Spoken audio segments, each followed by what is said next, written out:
আসসালামু আলাইকুম। এটিএন বাংলা সংবাদে সবাইকে স্বাগত জানাচ্ছি আমি আফরোজা রূপা। ডক্টর মোহাম্মদ ইউনূসের মালিকানাধীন গ্রামীণ কল্যাণের কাছ থেকে জাতীয় রাজস্ব বোর্ড এনবিআর এর দাবি করা ৬৬৬ কোটি টাকা দাবির রিট খারিজ করে দিয়েছেন হাইকোর্ট। বৃহস্পতিবার বিচারপতি মোহাম্মদ খুরশিদ আলম সরকার ও বিচারপতি সর্দার মোহাম্মদ রাশেদ জাহাঙ্গীরের হাইকোর্ট বেঞ্চ এ রায় দেন।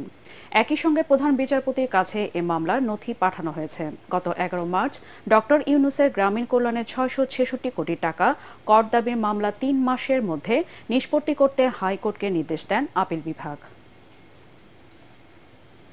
সাবেক প্রধানমন্ত্রী শেখ হাসিনার ছেলে সজীব ওয়াজেদ জয়কে অপহরণ ও হত্যা চেষ্টা মামলায় জামিন পেয়েছেন দৈনিক আমার দেশ পত্রিকার ভারপ্রাপ্ত সম্পাদক মাহমুদুর রহমান। ঢাকা মহানগর দায়রা জজ আরশামস জগলুর হোসেন তার জামিন আবেদন নামঞ্জুর করেন। গত রোববার পল্টন থানার এই মামলায় সিএমএম আদালতে আত্মসমর্পণ করে জামিন চান মাহমুদুর রহমান।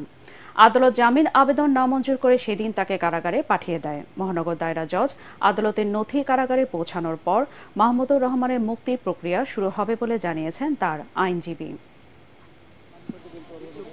এই মামলায় আসলে ওনার বিরুদ্ধে তেমন কোনো অভিযোগই ছিল না। এটা একটা হাস্যকর মামলা।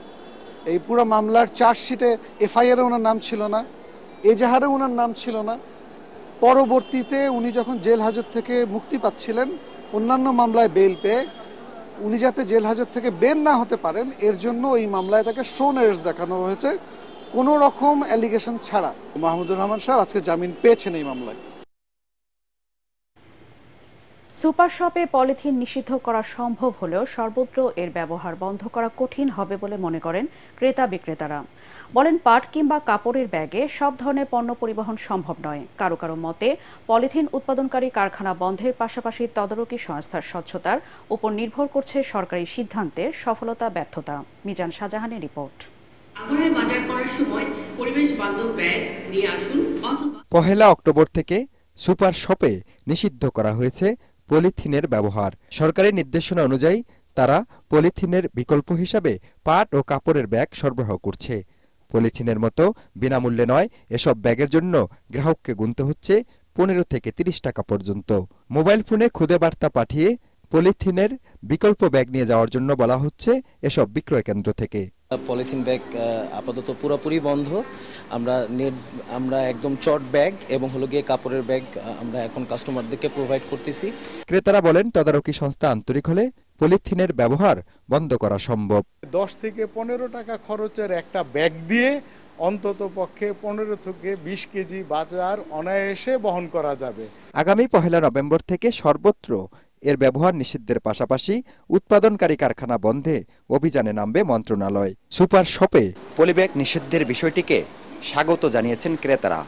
তারা বলছেন, যখন ১০ টাকার চা পার্সেল করতে পলিব্যাগের ব্যবহার হয়, তখন কিভাবে সর্বক্ষেত্রে এই পলিথিনের ব্যবহার বন্ধ হবে সেটি দেখার বিষয়।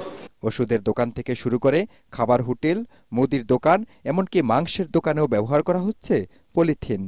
আমাদের যেমন পলিথিনের মধ্যে ডাল দিতে হয়, ভাজি দিতে হয়, হালুয়া দিতে হয়, সবজি দিতে হয়, পাতলা ডাল দিতে হয়, আমরা পলিথিনে দেই। তো এটার জন্য একটা বিকল্প বুদ্ধি সরকারের করা উচিত।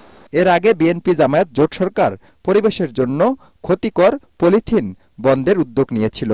সেই সময় বন্ধ হয়েছিল রঙিন পলিথিন, কিন্তু বিরতি দিয়ে আবার বাজারে ছড়িয়ে পড়ে সাদা পলিথিন। মিজান শাহজাহান, এটিএন বাংলা, ঢাকা। খেলার খবর। জার্মান চ্যাম্পিয়ন বায়ার্ন মিউনিখকে হারিয়ে উয়েফা চ্যাম্পিয়ন্স লিগে অঘটনের জন্ম দিয়েছে ইংলিশ দল অ্যাস্টন ভিলা। নিজেদের মাঠ ভিলা পার্কের শুরুতে বায়ার্নের আক্রমণ ঠেকাতে ব্যস্ত ছিল উনাই এমরির দল, কিন্তু ৭৮ মিনিটে বদলি খেলোয়াড় জন দুরান গোল করে মিউনিখকে চমকে দেন। পরে ভিনসেন্ট কোম্পানি বায়ার্ন দল গোল শোধের চেষ্টা করলেও এমি মার্টিনেজকে পরাস্ত করতে পারেনি।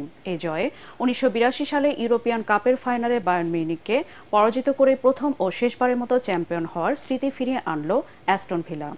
এদিকে চ্যাম্পিয়ন রিয়াল মাদ্রিদকে হারিয়ে অবিশ্বাস্য এক জয় পেয়েছে ফ্রান্সের লিলে। খেলার প্রথমার্ধের শেষ মিনিটে পেনাল্টি গোলে জোনাথন ডেভিড লিলের জয় নিশ্চিত করেন।